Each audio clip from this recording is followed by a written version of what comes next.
Good morning, everyone. We'll call the meeting to order for the day. First item on our agenda is approval of today's agenda. I move approval with the addition.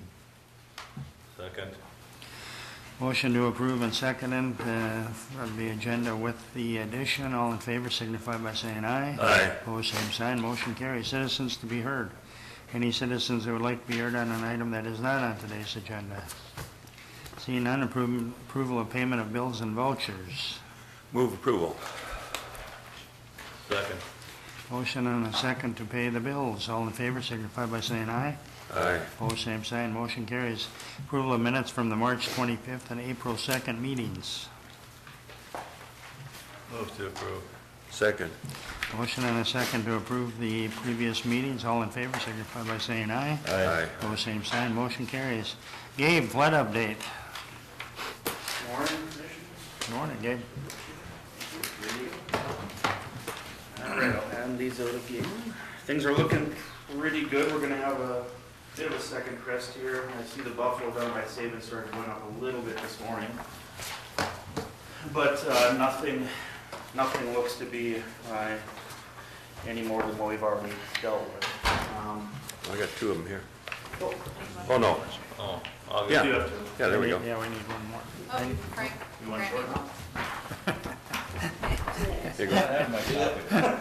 Oh, yeah. Here, if you need it. Who's on first? Looks like a third trick, Gabe, that you're trying to... Anyway, the river charts here with the projections are printed off from yesterday. They've updated them a little, but really the only thing I noticed that changed was Buffalo River down by Saban has started to go up a little bit, but the projections as far as what they anticipate them to go to stayed the same. So really right now our only area up by Georgetown, there's a little bit of water in some of the fields. Most of it's receded.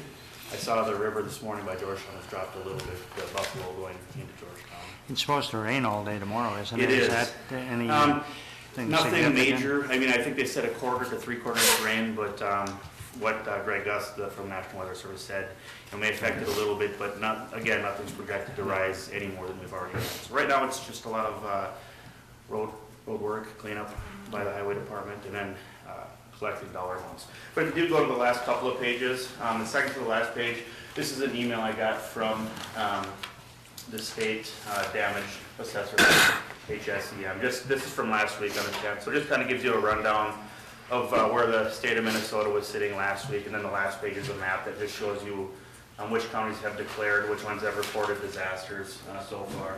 If you're curious, obviously as we go north here, all these other ones north of us are going to report, and they just hadn't reported in disaster or damages as of the 10th. So that dollar amount that they give for the state right now at $3,700,000 is obviously going to climb yet. But other than that, this is hopefully kind of the end of it for Clay County, and we'll get through another week here.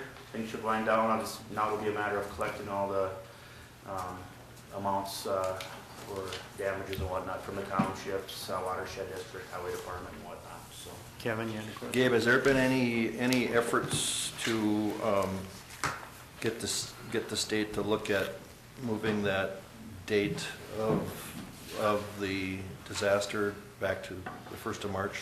I don't know that they will. I haven't talked to Joe Kelly about that yet. I think we should. In talking to Dave Overbo, he said that there was considerable expense that Clay County went through. Yep. after the last two major snowstorms. That basically is what caused that situation for Yep. the rivers to go up the way they did. And past practices back in previous years, they did backdate. Okay, yeah, and those that's dates. something I'll need to check. And I think it might be of interest for the state as a whole to consider that too. Right. I don't know if anybody's paying attention to that or not, but Yeah, I know we did talk to, Dave and I did talk to our Region 3 rep Heather about Yeah, that. okay. And I don't know if it's made it any higher up the chain than that. I think everyone at HSEM has been pretty busy with just all the stuff going on around the state right now. So yeah, Well, bring it up and see if it's something that they it's something that can do. it's something that I think you should mention. I think as far as our board, we could make a request that they Absolutely do that. And I think that would be wise for us to do that. Yeah, I think contracting, I know you had hired contractors prior to the declaration, so there's probably. Well, and had we, Considerable amount. you know, as far as, you know, what causes the declaration is the expense. And the expenses started before the date that we actually declared a state of emergency. Yep. So, you know, Mr. Chairman, I would move that we would have Gabe, recommend to the state that they backdate, this emergency declaration to March 1. Okay, we have a motion, do we have a second? Second. We have a motion and a second. Any further discussion? Hearing none, all in favor of the motion signify by saying aye. Aye. Opposed, same sign, motion carries. There you go. Absolutely. Thanks. Perfect. Yep, I will reach out to them and keep you guys posted on that. Thank you. Anything else for me? You know, in your discussions with them, Gabe, with Heather, I think it would be worthwhile for that message to get to some of these other counties that may haven't experienced these types of things as often, that are going through it. I think there's a lot of counties that would find if they could go back, there was an awful lot of expenses that would then qualify, you know, for a federal disaster declaration. Right. So we could get reimbursed for some of those. Excellent. All right. Thanks, Gabe. The next item is update on Clay Trail Alliance snowmobile trails and approval of resolution of support. Greg, good morning. Morning.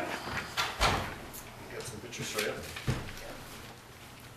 Rather than just do the short little, ask for the resolution, I thought I'd give an update on last season. Again, thank you guys for being a sponsor. We had decent snow last year, so that was good. Last week. Yeah. Lots of snow. So we started grooming 12/28. The first picture, we made it 3 miles before we got stuck. So we had to run 2 machines, one in front of the other one to pack to get the other one through and pull it out many times. Even the one by itself was getting stuck, which is very rare, so it was a challenging year for sure. I think every driver was stuck majorly a few times. The Holly boys had to get a big tractor to pull it out one time, so.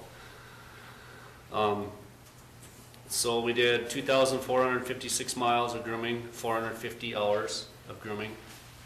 We had 11 groomer drivers this year that we employed. Half of those are volunteer, they volunteer their time, so. Typically, it takes about 20 hours for each loop. We have a north loop and a south loop, so we run 1 machine on each loop. Basically, it takes 2 days, Thursday, Fridays when we groom. And so the last storm in February, it took us 34 hours to get that done, because we had so much stuff to clean up, getting stock, unhooking, rehooking, so just kind of, an example of what we're doing. So a couple minor breakdowns, and 2 major ones. We had a track go. Those tracks, as far as cost, they're $7,000 a piece.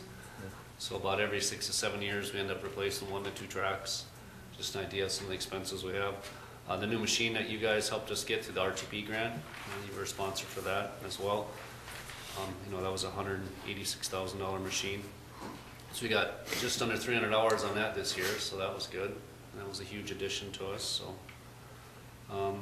and then we had one complaint up north. We moved the trail on the north side of the Georgetown Felton Road, and there's one landowner there that wasn't too happy about that, but we are going to move that back to the other side again this year. They decided that that was not a good move for them, for the club. The primary reason for that was it was so hard on the equipment on the south side. We're having to do so much turning around and getting stock. Well, we found out it was worse on the north side this year, so they're going to move it back. So. Anyway, so I would ask for your approval for the resolution so you can be the sponsor again for next year. Thanks, Rick. Any questions? Move to approve the resolution 2019-19. I'll second the motion. Motion and a second to approve the resolution of support. Any further discussion?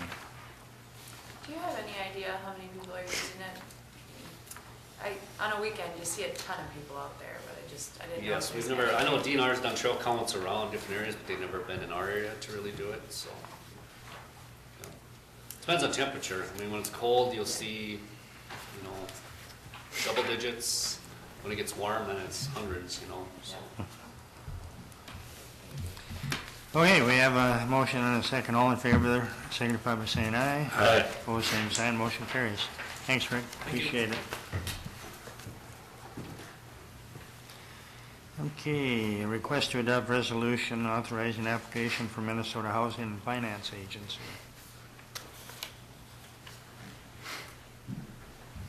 Good morning. Good morning. My name is Emma Schmidt, and I am the Housing Director at Lakes and Prairies Community Action. We serve Clay and Wilkin counties, and our mission is to eliminate poverty, empower families, and engage communities. So I'm here today to ask for your support in the form of a resolution for our agency to continue providing services for the grant that is called Family Homelessness Prevention and Assistance Program. We call it FHPAP for short. So this program is used to prevent and end homelessness in our communities. So families that are facing eviction or utility disconnect can receive financial assistance to get caught up on that to prevent them from becoming homeless. And then they also receive case management services to go over budgeting, referrals, connection to resources, that sort of thing. Families that are, households that are currently homeless, we can help with the deposit, first month's rent, that sort of thing to get them rapidly housed back into housing. And again, we would offer case management services, budgeting, connections to other resources to make sure that they're going to be stably housed. And we've been operating this program for a number of years. Part of the stipulation of the grant, to execute the grant contract, is that we need to get approval from each county we serve in order to keep operating this program. Do you all have any questions? Any questions about the for Emma? program? If you put someone back into a house by paying the first month's rent and stuff like that, what's their responsibility? Do they have to, what about the second month's rent? Yes. Yeah, so this program is a short-term program. So typically they're in this program from 1 to 3 months. So that's where it's really important for the household to meet with the case manager to work on a plan. For this particular program, we have 96% of them exit to a permanent stable housing program. So we are not going to exit them. It's very rare we would exit a household unless they're stable. So any part of the stability is making sure there's a plan to pay the rent, making sure the family has got the budget under control, making sure that they're connected to any sort of resources like SNAP or mental health resources, whatever might help them to be stable. So that's where the case management really comes in, and working with the household to ensure that they've got a stable situation before they exit the program. So do you have any idea in Clay County how many people you got involved in this? Yes, so the program operates on a biennium basis, so it's June 1st, 2019 to, July 1st, 2017 to June 30th, 2019.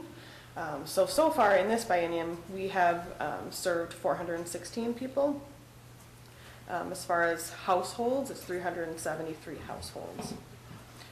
The cost by county I broke up to show that, and this would be direct financial assistance to households. So far, we've distributed $170,444 to Clay County households. In that biennium? Yes, so far in this biennium. So this biennium will end June 30th. And then we'll start the next round. Any other questions for Emma? The board's wishes. I just have a comment. Lakes and Prairies does an immense amount of work in other counties, but specifically Clay and Wilkin County. And as a rep on that board, I can say that the work and the dollars that you're putting in really helps our levy. And so to keep people from getting evicted and the cycle that will stem after that is really helpful. So I appreciate the good work that you guys do there. So thank you. Thank you. I'll make a motion to approve resolution 2019-17. Have a motion, do we have a second? I'll second the motion. We have a motion and a second. Any further discussion? Hearing none, all in favor signify by saying aye. Aye. Opposed, same sign, motion carries. Thank you, Emma. Thank you for your time. Appreciate it. Thank you. Kirk, why don't you come up? Let's get your addition done here. Well, we gotta. Thank you very Yeah, much. some minutes. Thank you, Mr. Chairman. I come before you today. This should be pretty simple. I may have erred. I can't believe I made a mistake. I haven't made a mistake since 1964, I think it was, something like that. But at any rate, essentially what you have before you are the engineering cost for the enhanced landfill gas system that we talked about a couple weeks ago. We did approve the enhanced gas system, and we talked about it quite a bit. I assumed, which I was told when I was jumping on airplanes you should never do, I assumed that we talked about the engineering cost, but I just wanted to make sure, so that's what you have before you today. The costs are basically 10% of the project costs, which are very reasonable. And the overall cost of the project with the landfill closure and expansion and the enhanced gas system is within our budget. So we have not put a bid out yet for the actual construction, so hopefully the engineers that we have are going to be pretty close as far as what the costs are going to be. So what I'm here for is answer any questions you may have, obviously, and hopefully you can approve, subject to the attorney's review, the additional cost. Questions for Kirk?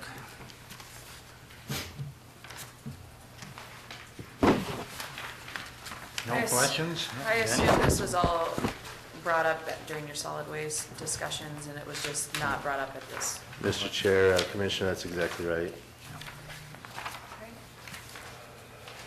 For the board's wishes? I move approval. I'll second the Motion and a second to approve the request. Any further discussion?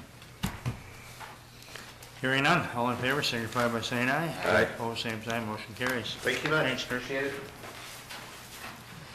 Okay, Darren, request for approval of detox union contract.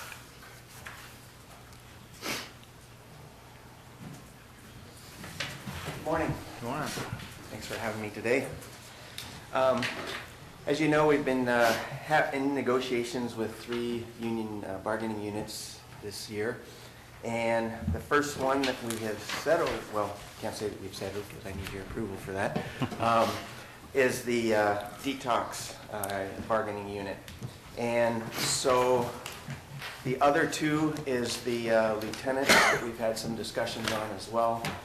We do have a tentative agreement for a 1-year contract with them right now. I have not gotten that yet. I have not seen a signed copy yet, but they have agreed to some of the terms that we've put out and they've negotiated with. The other one is the correctional sergeants, and they are technically still under the correctional officers contract. It's a new bargaining unit that we've been working with. And so we've decided, and they've concurred, that we're going to kind of put them on hold until this market study comes out, and then renegotiate with them starting next year for that contract. But the detox is signed by the union members and the stewards and the business agents. It's a 3-year contract for 2019, 2020, and 2021 with increases of 2%, 2%, and 3%. There wasn't a whole lot of changes in the contract itself. They did propose a 50-cent increase on on-call pay for the detox people. They don't really use on-call that much, so I didn't think that that was a huge cost to us. As you probably remember, back in June of last year, the Supreme Court decided on what was known as a Janus decision. And so that is, we changed the language in the contract to meet those requirements of that a fair share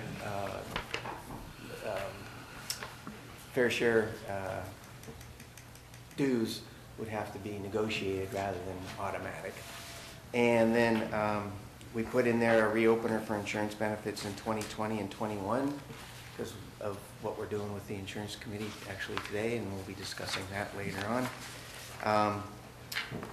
The same language that we've had in all the other contracts we got added as well to the union, detox union contract, the Labor Management Insurance Committee agreement changes, and also the Affordable Care Act language allowing for reopeners if, you know, the federal health care and Affordable Care Act and all that is in such kind of flux right now. And so we've been putting in all of the contracts that if it comes down to where we start getting penalized or any additional taxes, that we can do a reopener for that as well. So that's kind of a safeguard for the county as well. And the detox unit and some of the social workers and K-State's contracts, they always want to do a Me Too agreement, which basically means if we voluntarily give another group a higher increase, COLA, that they would get that as well. So, and the reason they did that this time especially is the market study that we're going to be doing. If it comes back that, you know, we're 2.5% or 3%, technically they could be stuck at 2% because that's what their contract has been signed for. So they put in a Me Too agreement as well, which is fairly common nowadays. So, What's the use of negotiating if you got a Me Too thing then? what's the use of negotiating? Yeah, I mean, if you negotiate for 3%, I mean, 2, 2, 3, yeah. you know, someone else gets 2, 3, 3, you say, well, we get it 2 then, so, Yeah. Yeah, I guess Well, they I don't think from a wanna- negotiating standpoint, it gives you that position to start from, and so, you know, you're probably unlikely to get that higher, Right. right, as long as you've got some settled already. what if the Hey, next hey, one's, Craig. what if the next one's lower? What? It wouldn't go lower. No. It would be- Well, I realize It only that. goes one way. It only goes one way. What if you go Yeah. 2, 2, and 2? And I'm just, they wanted the Then Me they would have Too? negotiated well, because the thing with the 2, 2, and 3 is, from what I've been seeing, and Mike Rangel brought up some of this as well, is in 1920 and 21, we're a little low on some of what the other counties are doing. I've been seeing a lot of 2.5s and even 3s in 20 and 21. So that's why we kind of went with 2, 2, and 3, with the notion that this market study could change things. Well, the market study shouldn't do anything with the contract. I mean, the market study, as far as I understand it, may adjust some salaries or whatever, you know, up or lower, or whatever, but Right. the contract is still gonna be 2% of whatever that we decide their salaries are gonna be. Or do I understand the market study wrong? Right, it would be, and I don't know what it's going to come out to be, but it's basically would be a Well, that would be 2% base, wouldn't it? on the base. Well, if we Right. adopted the market study, then it would go, That would then the kick in. percentages would be based on that. Right, so The options, if we gave 0 and the market study came and said, now you're 4% below market, and we increased it 4%, we would have already met the 2% of that, 4%. So, does that make sense? Yeah. So I had a question, this fair share language, how does that work? I don't, how do you? The fair share language was based on a Janus decision, whereas before the Janus decision, you could either be a full share or fair share employee, meaning you had to pay something. Well, I understand that, but I'm just saying, how do you write language into that? What if, Oh. you can't, if somebody decides they're not going to be a member, then they wouldn't have to pay their fair share, correct? Right, correct. Okay. The language itself, and I can, basically says,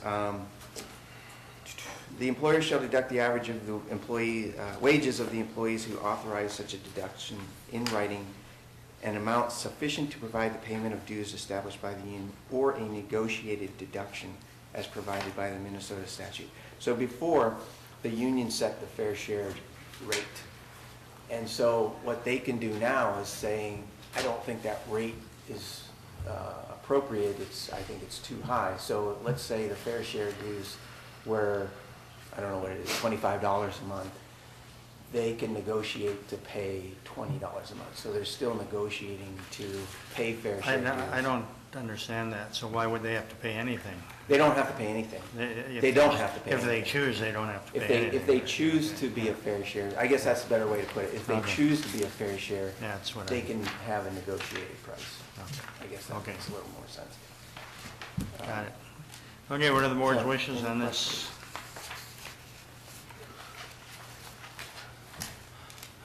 Move to approve the contract.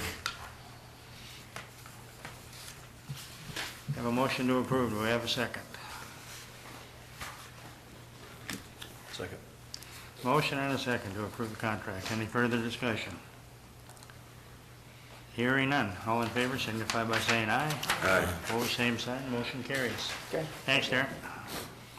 Now, I'll give you the. Sure. Okay, next item is sentencing to serve quarterly reports. Janelle, good morning. Good morning. I think today I'm here to talk mostly about the contract. It's due for renewal, but I did provide some other reports or documentation.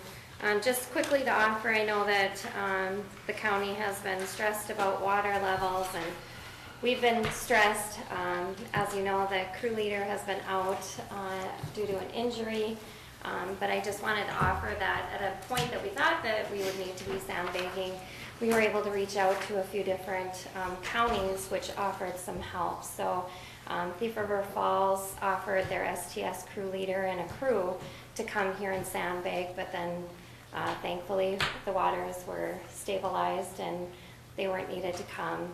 Monoman County and Becker County have also been on standby, so that's been nice. I do believe that Mark Dibble will return soon, so we're very thankful for that, so we can get back underway. Is anybody going out with that crew at all, or is that? crew No, ju- I think that they're doing some STS within the jail. I know that we've done some referrals directly to Joe, maintenance through Clay County. He took on 5 or 6 individuals just, I think it was last week. So some people are still doing work, just not on a crew. They Okay. are connected with Joe through the county or. So what are we denying requests that are coming in for I don't- SDS? I don't know that anybody has specifically reached out to participate and be denied at this time. If they're able to, they can do that within the facility. Otherwise, we would look to do it once they're released. So Monty's crew's not doing anything right now? Monty's crew, yes, Yes, okay. yes. So there is Monty's some crew sort of is a- running, okay. yes, So those requests could go there. yeah. So one more question I have, can a private company use these people? No, So it has to be like It- churches, cities, Yep, yep. schools? Yep, nonprofit. Yep, if someone reaches out to us that otherwise could pay to have that done, we would have them hire that work to be done. So the STS crew is reserved for those that are nonprofit or benefit to the county or the state. If you look at one of the pages, it does reflect half of the work done has been done for the county, and I think a fourth of the work was done for the city, and then the other fourth, I think, was nonprofit. So I do get some calls that inquire work to be done, but if they can hire it out, then we promote them to hire it out. Well, I was just looking at if the city needed some work done, and they hire a contracting firm to do, but they use the SDS program to do some of the work. Yeah, we've supported some projects for the city, and then you'll see that under what was done. Well, right, for I the realize you city. can do that, I mean, that the city can hire them, but say they, to try and the city save themselves some money, could they use them? Well, evidently you say they can, so I'm just looking at a company that has a contract with the city and to do some work. Okay, in order to save the city some money, we use the STS program to help out with that contract. Oh, any of So our we're- projects would have to come directly from the city, like if it was a company that contacted us, we wouldn't, It'd have to come through the city, okay. yeah. That pretty much answers my question, thank you. Yeah. I think some changes that are coming with the STS program as well, utilizing Outlook calendar and putting everything on a calendar, and we'll make that available to Julie at the jail as well as anybody else that wants to be able to visually see. Hopefully we can keep that up to date as possible. I know in this it outlines a month in advance, and they request that it just says crew date or no crew date. I would like more information such as a project or a site, as well as how many people are on crew that day. I think that will give us just that day-to-day availability for information. So that'll be helpful, and moving forward, the STS program will look to follow the rules that most of our jails, if not all of them, follow, just to reduce contraband going back into the facility.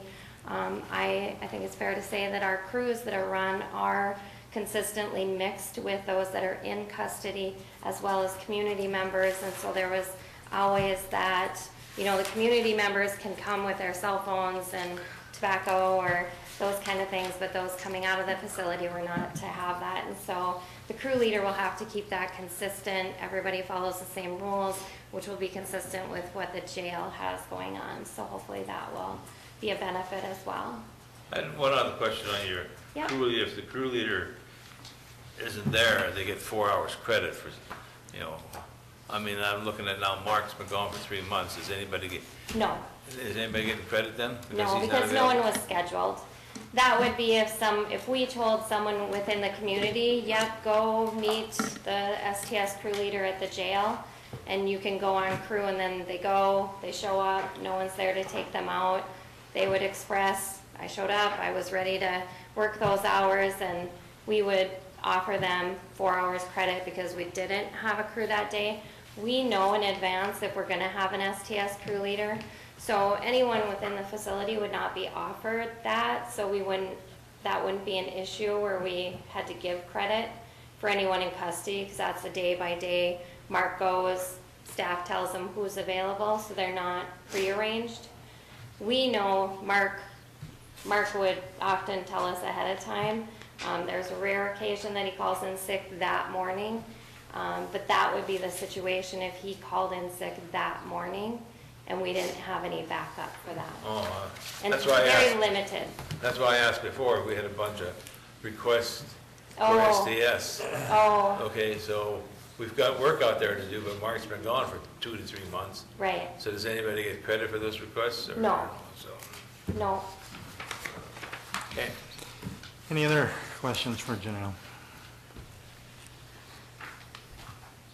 So I think as far as the contract, before we move forward, one of the changes within the contract is a basic contract that goes out to all of the counties. It's not specific to Clay County. One of the things that Clay County has agreed to in the past is where it talks about the dollars given, credited for the hour worked. We have agreed upon $10. The contract is just a basic $8 for every county. And so that would be a language change to be $10 an hour, not $8 an hour. I would highlight that the contract did go up in cost, and that's a reflection of the cost of living increases that were never added the previous 2 contracts. And so they've now added the cost of living increase to catch up to that. One more question. Frank?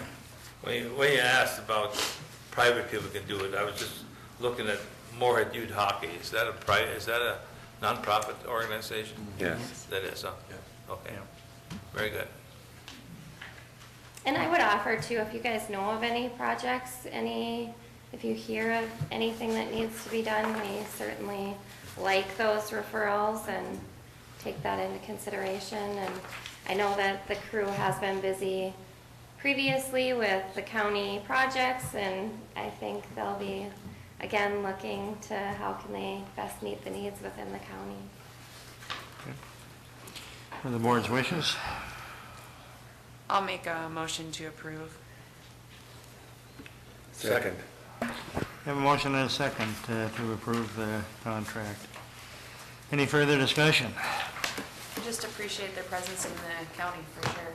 I mean, a lot of people see them but don't know the amount of work that they do, and this really highlights that, so thank you. Thank you.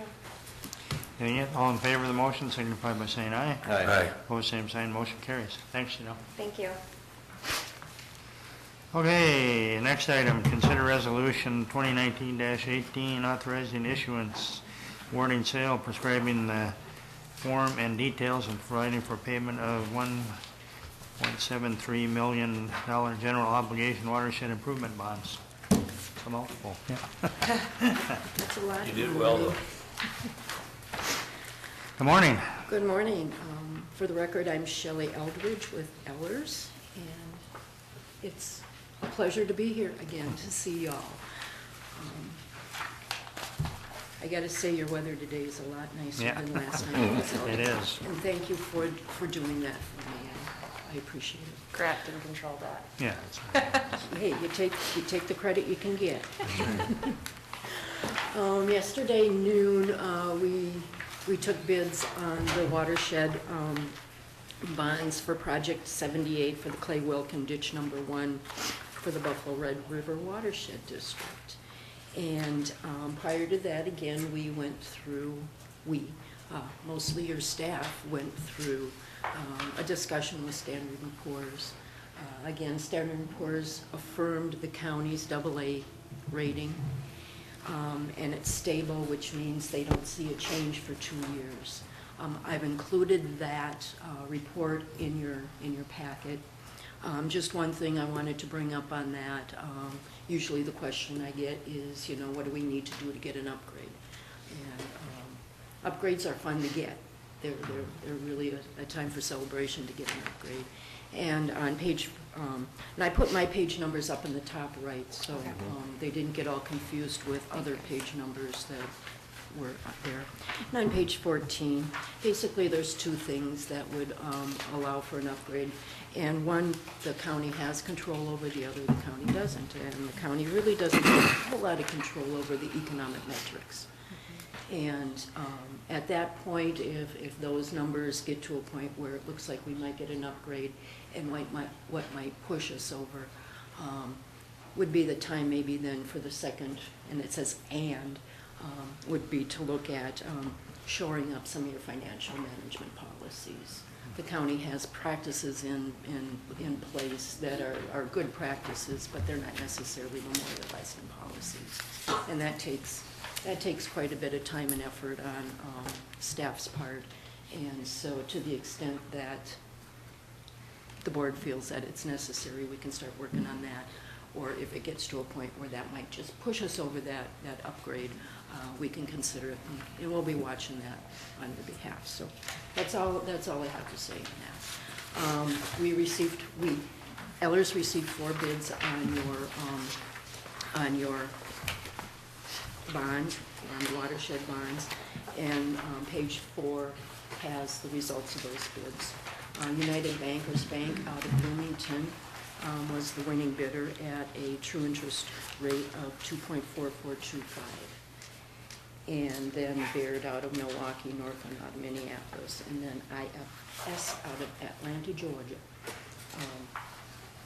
The rates were, the last 2 rates were pretty close. There was 19 basis points between the winning bidder and the highest bidder, with 14 of those being between the first and second. So you got, I'm thinking you got a really, really good deal. The market has gone down in the last month about 30 basis points. So we were about 45 basis points, or 0.45, less than what we had estimated, which included a little bit of cushion. And with the market going down, I think we're right where we should be. And I think maybe a little bit better deal, because looks like United Bankers Bank left a little bit on the table, which is to the county's advantage. So, as in the past, you did receive a little bit of a premium, and this time it was only $3,800. And we were, between that and the estimates on the cost of issuance being a little higher than they actually came in, we were able to lower the bond. When you called for the bond, it was $1,730,000, and so the actual issuance of the bond is $1,720,000. So it's been reduced by $10,000. There is a little bit of capitalized interest. The capitalized interest is expected to be paid with prepaid assessments, so the bond wasn't increased by capitalized interest. So basically, the bond is for project costs and the cost of issuance, and that's it. And again, it's expected to be paid with 100% assessments, so the county doesn't have anything that's going to be on the tax rolls. The assessment rate on the assessments that aren't prepaid will be 3%, and it's a 15-year, and it's a 15-year bond. The yield, we estimated the yield to be 1.95 to 3.2, and it came in at 1.65 to 2.7, which reflects in about $82,000 less in interest, actual interest that'll be paid versus what we had estimated with that additional 45 basis points differential. So, Okay, questions for Joe? What happens with that reoffering premium of $3,841? a portion of it went to reduce the bond. So we reduced the bond from 30,000 to 20,000. So a portion of that reoffering premium was able to reduce the bond. But technically what happens is those dollars go into the debt service fund and are used to pay for interest on the bonds. Is that the only option for that? They could increase, they could keep it in the project fund if they wanted to. But because they've received their bids and the bids are pretty, the project costs are set by contract, it's... Is that reoffering premium a result of the county's good bond rating, or is it something that the watershed board did to deserve it? The reoffering premium is a function of the market. And the underwriters, basically the underwriters on the coupons of the bonds, if you look on page 6, I know I didn't make them big enough, did I? If you look at the third column over on page 6, we've got coupons of 2% through 2026. And when I talked about the yields are 1.65. So the first year, the coupon that's being paid on the bond is 2%. And what the investors are getting are 1.65%. So that difference, the premium is given to pay the difference between that 1.65 and the actual 2% that's going to be paid on the bond. So it's more of a market, a function of the market, than it is the result of the county or the watershed, any actions on it. But it's a savings. Yes. I'm just wondering why the county shouldn't be able to receive some of that savings as opposed to the watershed district.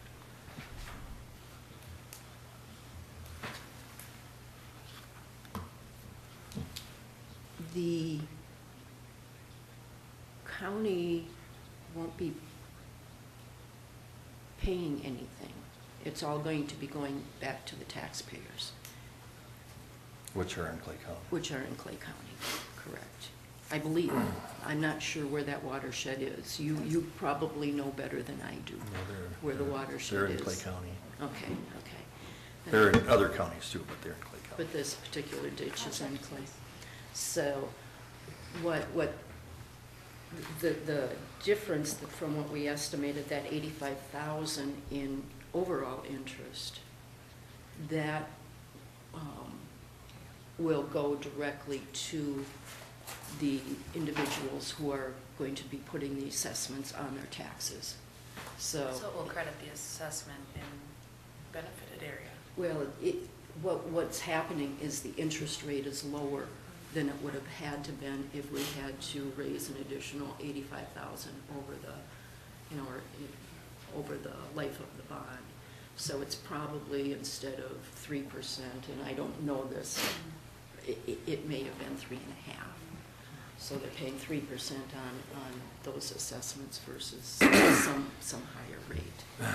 Typically on previous bonds, and Lori can maybe correct me if I'm wrong, but when we've received those premium opportunities in the past, it's dollars that stayed in that project fund. But it was then at the discretion of, you know, that project and how you're going to use the money, right? Yeah, but in this case, they didn't need the money because they already got the bids in. So in our case, we didn't have the bids necessarily, we didn't know exactly what the cost was going to be, so we kind of used it for a cushion. Whereas the watershed already got their bids in and they came in really low, and so they actually don't need that.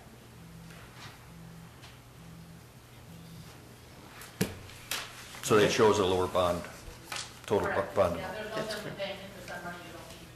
Okay. That answers my question. Any other questions?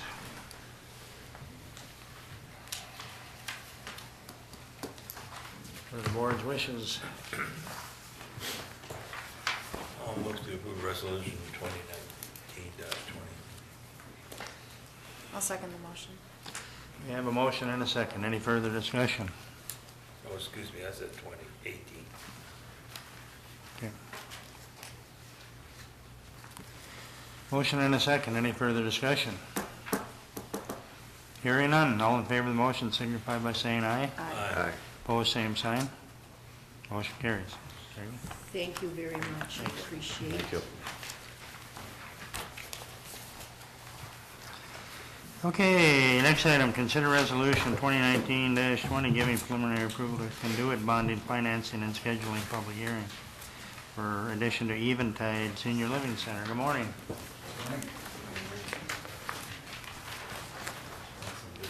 All right.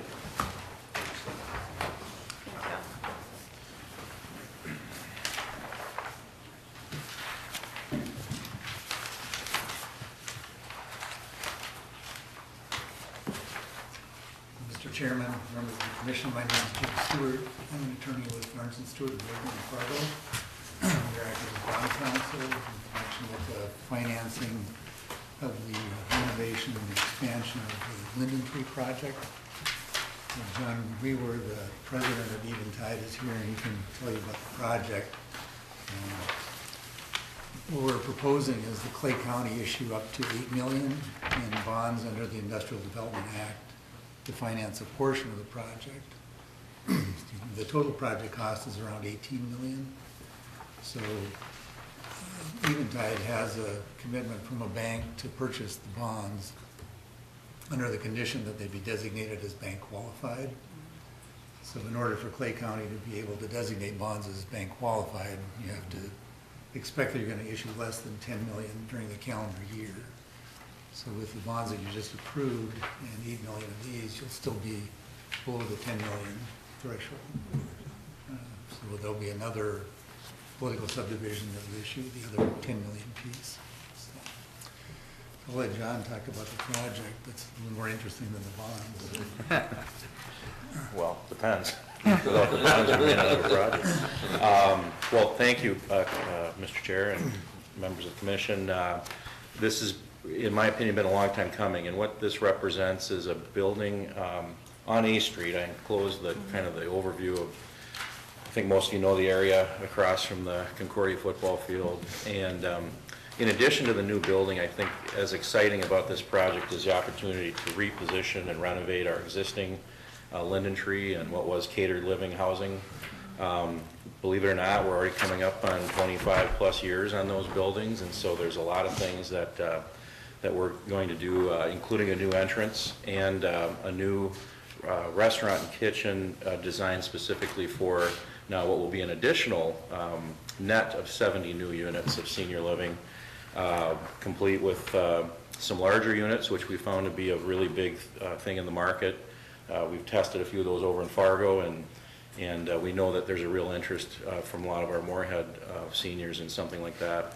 A part of that repositioning in the existing building also includes converting one of our floors to a memory care assisted living, which we're fortunate to have at our Fairmont building, but we don't have on this site. So this will really be an opportunity for us to address not only programming, but amenities. So if you can imagine how many things have changed in 25 years, number one, the idea that we have more of a restaurant-style dining, but also things like the club rooms.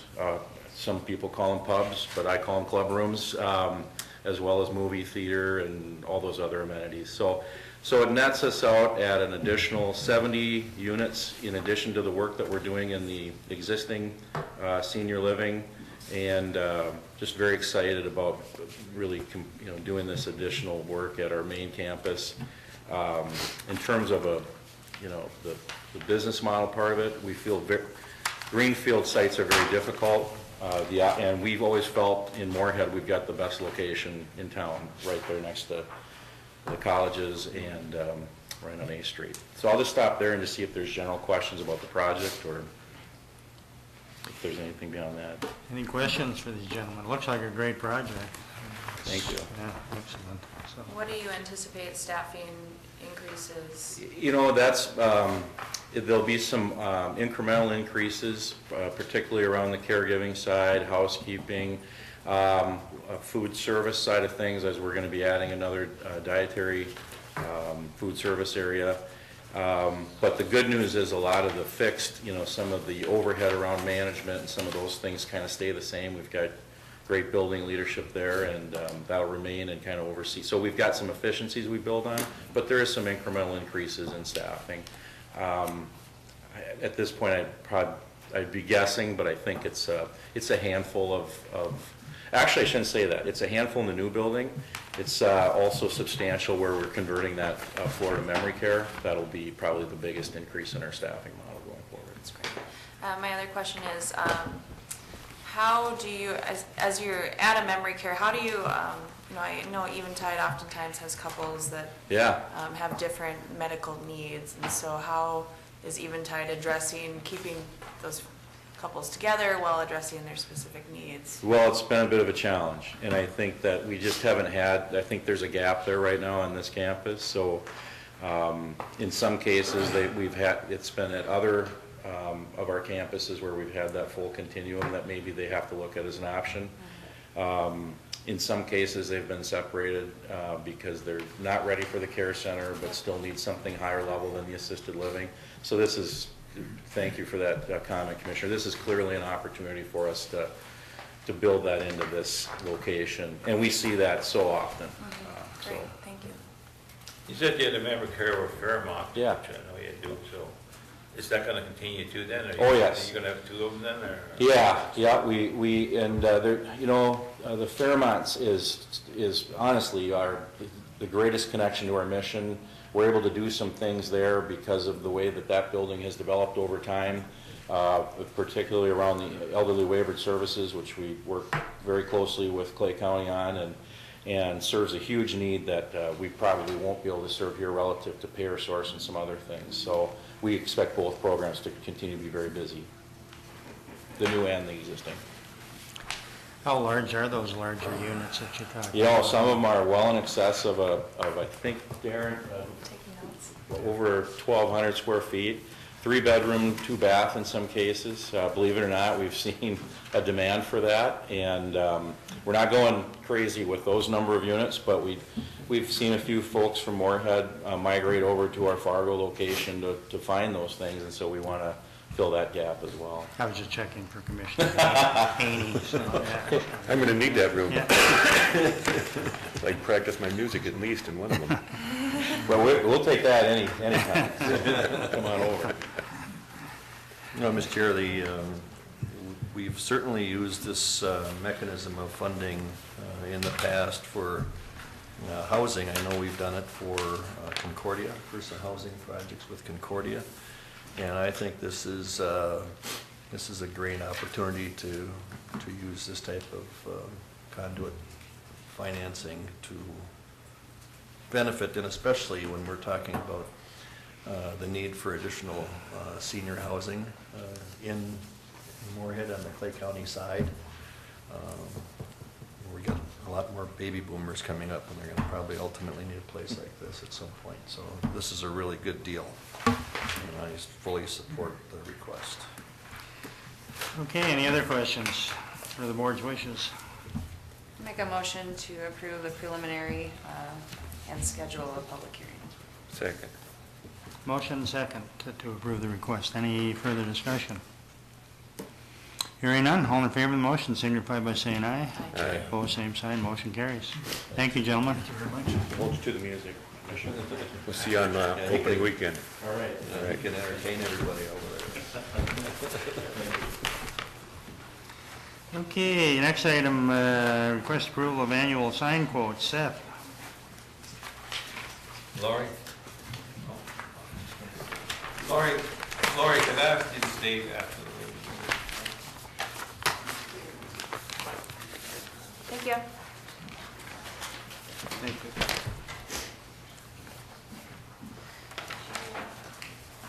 Thanks, Seth.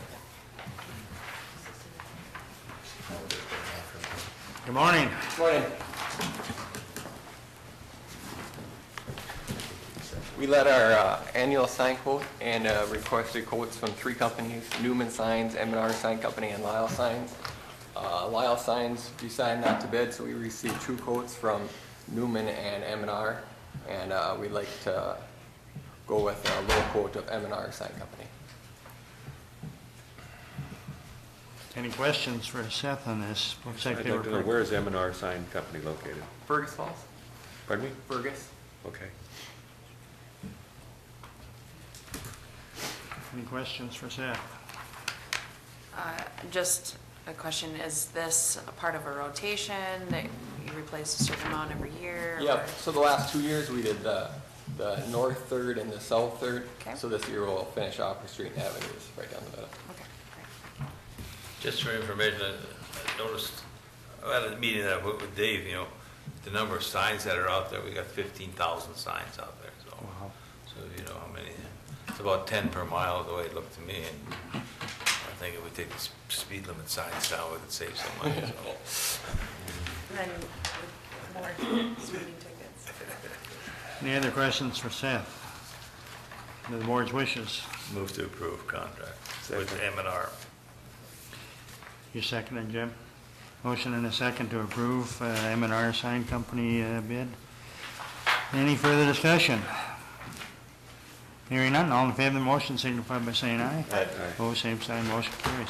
Thank you. Pretty easy on you this morning. Yes, Seth, thank you. Okay, last thing we've got is our committee reports. Jenny?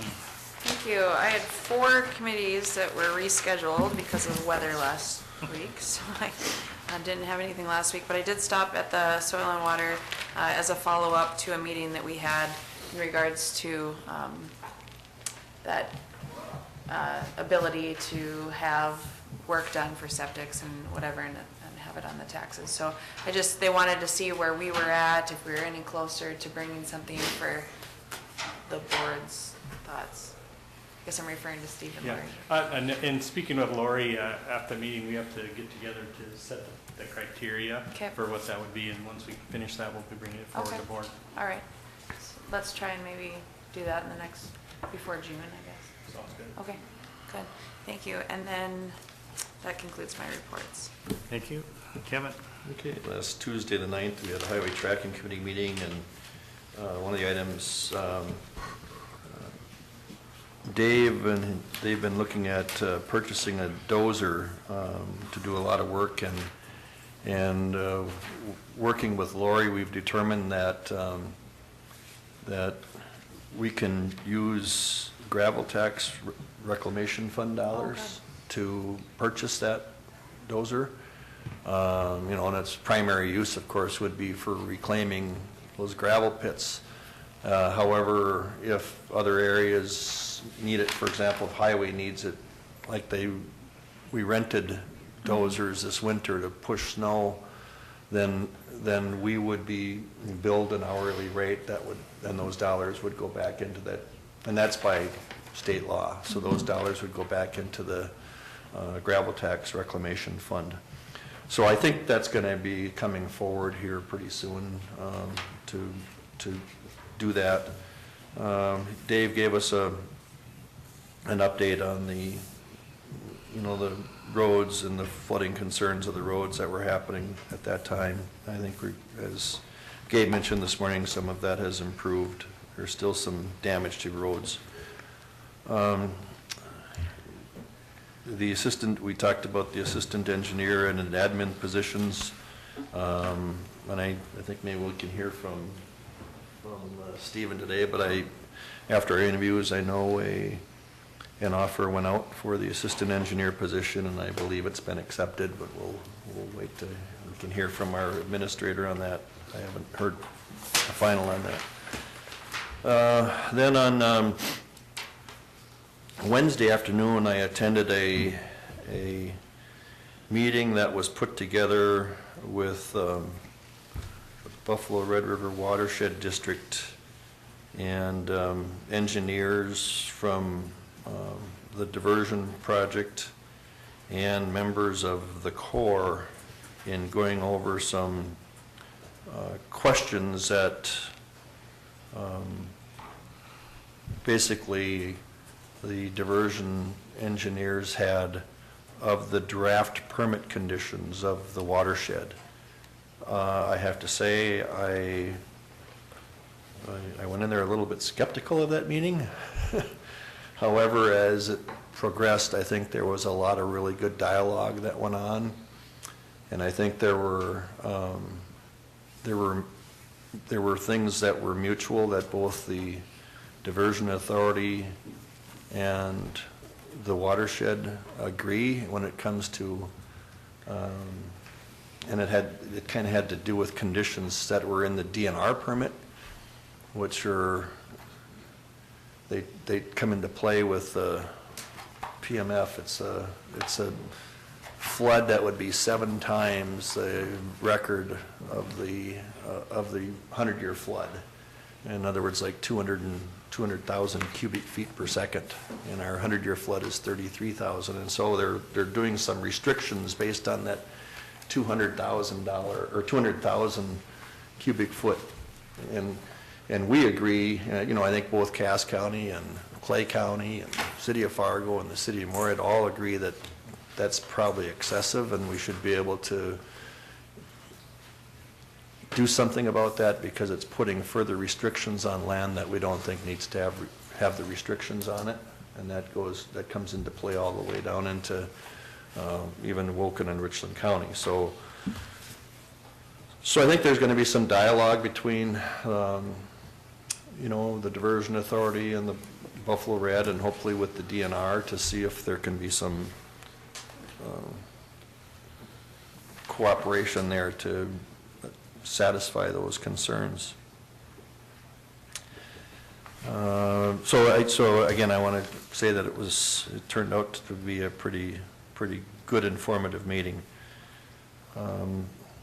Then on Thursday, I attended by phone because of the weather, a Lakes Country Service Cooperative meeting. The primary thing again was they gave approval to move forward with that purchase of that, it was the old armory in Fergus Falls, for the purpose of one of these schools for the level 4, level 5 kids. I think it's going to be a really good opportunity there. Then on Friday at 5 o'clock, I went out to the Hill in Glendon. They had a retirement party for Larry Henry from Solid Waste. It was nice to be out there, and there was a pretty good attendance of people out there for that. And congratulations again to Larry on his retirement. On Monday, yesterday, we had a diversion executive chairs committee meeting. We went over some issues in relation to the process with the inlet structure and those things that have been approved by the judge, and how we're following through with condition number 32 of the DNR that says everything has to be submitted to them in writing for approval. So we're trying to make sure that all of those steps are properly followed in that regard. So we spent some time talking about that, and we spent some time talking about today's visit with General Semonite and Senator Hoeven. And then then that board, we also talked again about the draft permit conditions of the Buffalo Red. Talked a little bit about the Buffalo Reds meeting on the 23rd. And there might be a group of people possibly going up to Winnipeg on Thursday of this week to actually see the diversion while it's working, so people can get an idea of when they actually, change the gates and how that whole system works. And I've been up there, I've seen it, I haven't seen it in action, but I'm not going to be able to go to that one. But then yesterday afternoon we had the owners meeting, construction meeting on the jail and LEC, and everything is going okay there. There continues to be some little minor mop-up issues on the LEC, and the jail construction project was delayed a little bit by weather, but if you go there now, you'll see that there's steel beams being put up, and I think is it next week, they're talking about the precast walls going up, and so it won't be long, and we'll see that phase 2 addition completely enclosed. So that's good news. In the juvenile center, there continues to be things that come up with contingencies. That they find more and more stuff all the time, and it's the remodel. But we're reviewing, and as a matter of fact, we're going to be meeting with James tomorrow. There's one of the really good things is we did see a significant revenues over expenditures from 2018. So those are dollars that, if need be, we can incorporate into, so that we don't end up having to use additional tax dollars to cover. It certainly appears that our contingency is going to be used up on that project.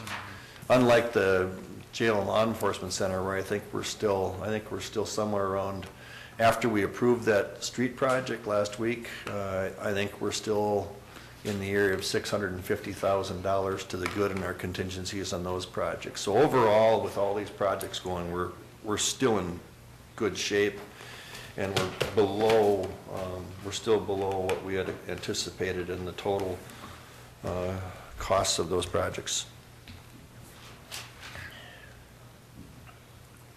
That concludes my report. Thank you, Frank.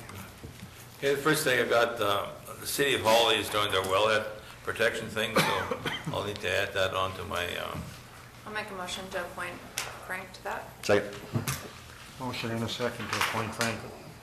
All in favor signify by saying aye. Aye. Opposed, same sign, motion carries. Congratulations. thank you, appreciate that. You're already on there. No, is Hawley's already on there? Yeah, I think it was. It's all right. Just double on there now. I'll have to go twice. Oh, okay. Highway traffic, Commissioner Campbell already covered that, but the other thing we had on highway traffic, we were talking about a road tour. Oh, yeah. All the roads are on here. I don't know if you guys are interested in going on one of those. We'd have to arrange for that all of us could be together along with, provide space for media or whatever, so, I don't know if you guys are interested in that or not. It's something we discussed, but we're looking at, should we look at the roads around the county? When we're talking about a road here, sometimes we say County 12, whatever, you can get acquainted with that stuff and look at, which are the roads that need repair, and, I think that would be helpful. I think we talked about tying that in with the projects on our 5-year plan. Yeah, okay, So, yeah. So, I think he was thinking maybe June, sometime in June. so we're looking at, that's one of the other things that we looked at. Wednesday, I went to the Wild West Watershed Board. A lot of time was spent on permits up there. They had a lot of permits up there, and they are really scrutinizing them and stuff like that. And they have a lot of people there too, attending there. Not a lot of people, but they're very concerned about getting their permits done. And I mean, it's watershed boards, they really got a lot of work to do with that water, you know, how it goes. Also on Tuesday night, I went to a couple of townships. I went to Linden and I went give an update on how the county's progressing, what we're doing and stuff like that. And from the Linden Township, I went to Riverton. And at Riverton Township, and I don't know if you're aware of it or not, but a lot of Riverton Township is in Nature Conservatory. That's why I asked Lori to stay on here a little bit longer, just to, you know, how much, you know, of our property tax, you know, I always was under the impression that when the Nature Conservatory or DNR, when they buy land, that we get payments in lieu of taxes from the state. And I think I'm finding, that's why I asked Lori, the Nature Conservatory does not pay taxes, do they? Nature Conservancy does. But if they turn it over to U.S. Fish and Wildlife, then they don't. Then they don't, right, yeah, in most cases, they've been turning over to Fish and Wildlife. A lot of times, but Nature Conservancy still does take a lot. Okay, It's not uncommon for them to turn it over to U.S. Fish and Wildlife. yeah. But do we get billed from U.S. Fish and And we Wildlife? get billed from. Yeah, You get billed for what was, from Fish and U.S. Fish and Wildlife. Wildlife. So either way, we end up getting a tax payment. The money we get from the state for state-owned property is better than what we get from U.S. Fish and Wildlife. But And they're a little bit more reliable. But it's still a PILT payment. Yeah, and it's still. so we are getting tax money. I was on the stuff that's conservatory, we're not getting back tax money for it. Because what they were bringing up is a situation like, say Nature Conservatory bought the land in January, February, before taxes are paid on it. So the farmer doesn't pay taxes on it for that year. Nature Conservatory buys it, and we don't, and that money is already figured into our They have to budget. pay taxes. But if the Nature Conservancy turns it over to U.S. Fish and Wildlife, then we may not get those taxes. We probably. But then they're not included in the tax base in the future. In the future, right, but for the year, I mean, for this year already, we've already approved the budget. So any land that's sold or something like that, when the taxes aren't paid, we just lose out on that payment. For U.S. Fish and Wildlife, it makes it mean, so we're actually asking if there's a way we can make sure that those get paid. We're gonna run it by Andrew to see if we can make sure once it goes from the Conservancy to the U.S. Fish and Wildlife, if those taxes can get paid as part of that transfer. We're looking into that, because that doesn't seem right. Because the same question was brought up, like, I mean, I think the Moritz School District is doing some good things about buying up some property and utilizing for their use, like, I look at Sam's Club, I just read that they're gonna buy Sam's Club. Now, that's gonna go off the tax rolls then, right? It'll go off, but this year's taxes, they'll have to pay. Who's gonna pay them? Well, it'll be proportioned between Sam's Club and the school district, however many months they own it. But the school district still has to pay it. If we even pay taxes on property, all those buyouts, we still pay taxes on those. Okay.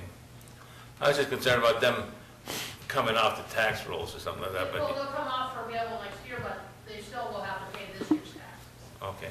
So, I'm just looking at, you know, we've got that money budgeted already. So they'll pay them.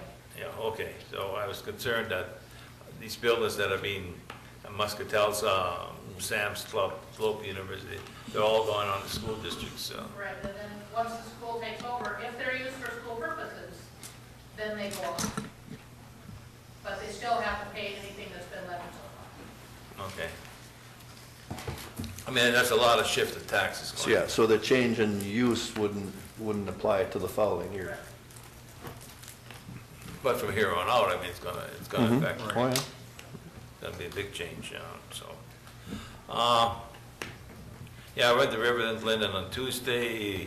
Thursday, we had, I met with Steve and Nancy on a citizens concerned on request for homestead credit that we had this long discussion on and what our policy is on that. Yesterday, I was at Senator Eakin and Representative Margaret. We're at Hitterdall, Dilworth, Barnesville, and Hawley, and I went along with them and gave an update on the county, and those meetings were pretty well attended. There must have been 20, 30 people at all the different places. So it was very good meetings, and they gave good information. The biggest concern, I guess, was the tax increase that the people are asking about the Governor Walz's request for a 20-cent tax increase, and both of Paul and Kent didn't think that that tax increase may pass or not, probably some of it, there may be some of it, but the question came up, gas taxes, not gas taxes, but the price of the gallon's gone up 60 cents in the last 4 or 5 months, and we seem to have went through it, so 5-cent gas tax, how much would that affect us, and it really would help our roads and stuff like that if we can get that passed, so. That was a main question that came up, I think, at all 4 places that I was at, was the gas tax thing. So, I guess that was my meetings, that's it. Thanks. Jim? My meetings were canceled because of the weather. Oh. I had Minnesota Rural Counties Caucus yesterday, and as usual, we had a few technical issues getting it going, but we had they had a big discussion on hemp farming and hemp production, which was kind of interesting, and it looks like they're anticipating that being a fairly big deal for Minnesota into the future. And then we had discussion on what's going on with the legislature and broadband and those kind of issues, and then general business issues for the meeting. And then we had Kevin and I and Steve met with James last week about some nursing issues we've got going with the detention center, and I had a Beyond the Yellow Ribbon meeting, and things are going well with Beyond the Yellow Ribbon. They do a lot of good things for veterans, and I think Kurt is selling raffle tickets for the Beyond the Yellow Ribbon, so watch out if you see them. So that was it for me. Steve? Thank you, Mr. Chair, Commissioners. Again, I participated in the meeting with James O'Donnell in regards to the nursing concerns. Public health has well-documented issues with recruiting and maintaining nursing, and so that was one of the issues that we discussed there. Participated in the highway tracking that Commissioner Campbell and Gross have discussed. Dave did offer his assistant county engineer position to Justin Sorum. He is going to be starting April 29th. And so we'll be seeing his face around here at board. He's coming with experience out of Wilkin County, and so we'll welcome him. Later that afternoon, I had a meeting with 2 concerned citizens on different issues. On the 11th, as Commissioner Gross mentioned, we met with Nancy in regards to assessment discussion. Following day, we met with Emma and Rita from the planning and zoning just to kind of discuss how things are going. Well, we currently don't have a director. We have been working to advertise. We've had limited success in getting different applications. We've advertised on the state level. We moved to Indeed last week. We do have an applicant, and I guess the question I would have before the board today is if we would want to go ahead and interview that applicant here up in the coming week, and to see if that would be an option for us. No, we got an applicant. I think we better interview that person, so. Anybody disagree with that? All right, we will get that set up. I assume last time we had 2 commissioners as a part of that interview process, and so we'll look to do something similar there. Participated in Diversion Authority Chair Coordinating meeting. Commissioner Campbell discussed Participated also yesterday afternoon in the LEC Corrections Owners Meeting and the Juvenile Center Owners Meeting. The last thing that I wanted to bring up for a discussion, last week Mike Reitz from City of Barnesville administrator came forward with a concern as far as the tax exemption being removed off of daycare in Barnesville. This past week, each of you received a packet in your information on kind of the little bit of the background of how everything went.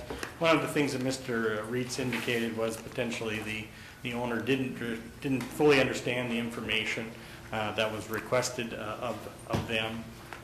I think the packet of information shows that there was a dialogue between both Nancy Gunderson from our assessor's office and the owner.